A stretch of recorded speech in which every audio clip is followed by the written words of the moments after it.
So these foods are due to food poisonings. The food poisonings are animal foods and oils. Some of you are sitting there thinking, there's nothing left to eat. That's my whole diet is animal foods and oils. Well, there's another way of looking at this. And that is that you should eat a diet based on starch. One of the reasons you should eat a diet based on starch is because almost everybody who's walked planet Earth has lived on starch-based diets, the diets of human beings. We are starchivores, starchitarians, starch eaters. Think about it. Immediately, what comes to mind, I bet for most of you, is the diet of people in Asia, based on rice, right? Before 1980, 90% of the diet was rice. Had to be white rice. It's not a deal breaker. Or if we talk about, you throw in a little history, we talk about the people in Central America. Go back a ways, the Aztecs and the Mayans. These were known as the people of the corn. The American Indian lived on corn. Look further south, South America and the Andes. These are potato eaters. How about the Middle East? That's known as the breadbasket of the world. We're starch eaters, and we've obtained the bulk of our calories from starches up until we became rich. We might have become rich 3,000 years ago because we happened to be a king or a queen or a pharaoh. And instead of eating the starches, we would eat the animals that ate the starches. And guess what? Kings and queens have been getting fat and sick with the gout and heart disease and diabetes for thousands of years. Rich foods make people sick. The bulk of populations live on starches, potatoes, rice, corn, wheat. So once you get your mind around the idea that you are a starchivore, a starch eater, then you have a control. Then you can satisfy your hunger drive. Then you can eat foods that are not only good for you, but they're good for the animals and good for the planet. And you can be happy because you love these foods. Yes, you do. To the starch-based diet, you add some non-starchy vegetables like lettuce and kale and cauliflower and maybe some fruits. That would be the way you design the ideal diet for reversing disease, preventing the destruction of your body and your family's body.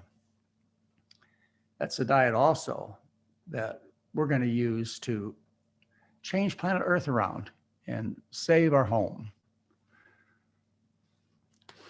The work that I've been doing for the last 44 years has been published in several medical journal articles. I'd just like to show you three of the more recent ones. We did a study of 1,703 of our patients that went through our residential program in Santa Rosa, California. We included everybody in this particular study. And we fed them ad libitum, a starch-based diet. In other words, they got to eat as much as they wanted. And they had medical care. And we obtained information on them, and we varied medications depending upon how well they did. The average weight loss eating as much as people wanted was over 3 pounds. The average drop in cholesterol was as good as you can get with statin drugs, 22 milligrams per deciliter. The average decrease in blood pressure in people that should be on blood pressure medications was 18 over 11 millimeters of mercury. And you know what?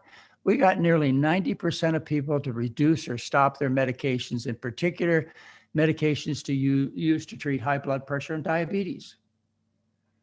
This study is uncontested. It's free. You can look it up. Read it yourself. The second major study that was done on the McDougall program was done by Oregon Health and Science University. This is the medical school in Portland. This study was done completely independent of me, except for the education. I taught the participants how to eat. I taught them at my residential program in Santa Rosa, California. If I were going to repeat the experiment today, we don't have a residential program anymore in Santa Rosa, California. We do an online telemedicine, telehealth, teleeducation program. By the way, we've assessed the results of this program. And we're getting better results than we ever got at the residential program for about a third the cost to the participant. But anyway, we took these people through the residential program, Oregon Health and Science University, the investigators, top scientists.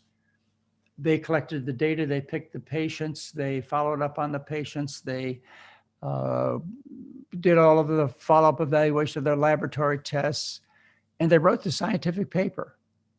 And this paper is free. It's available to you. You just look up it in the journal Multiple Sclerosis Related Disorders, and you'll find it there, open access. And what this study shows are the results of participants over a 1-year period of time. Remember, the last study was only over 7 days. This is over a 1-year period of time. The average weight loss was nearly 20 pounds. The average cholesterol drop was 19 milligrams per deciliter. They were able to reduce their insulin levels as well as tremendous improvement in their fatigue. But probably the most important thing about this study, remember, completely analyzed, evaluated, and reported independent of me by the investigators at Oregon Health and Science University. The most important finding was the compliance. People love what they're doing. 85% of people stayed on the program over an entire 12-month period of time. You can't even get people to take medications at that rate. Why did they do it? Well, they saw such tremendous improvements in their health. Overall, they felt good, and they loved the food. So why wouldn't you do it? Our work has also been studied outside of the country, outside of the United States, studied in New Zealand by a couple of young investigators. They used the McDougall diet, and over a 1-year period of time, they got what they brag of as the greatest weight loss sustained over a year period of time, which is a 25-pound weight loss at 1 year. They got a reduction in cholesterol, very similar to what we got in our studies. Medication reductions, very similar. And also the adherence was similar. The people followed the program. Why? Because the results are fantastic. Cost nothing. Eat the foods that you love. And you're medication independent.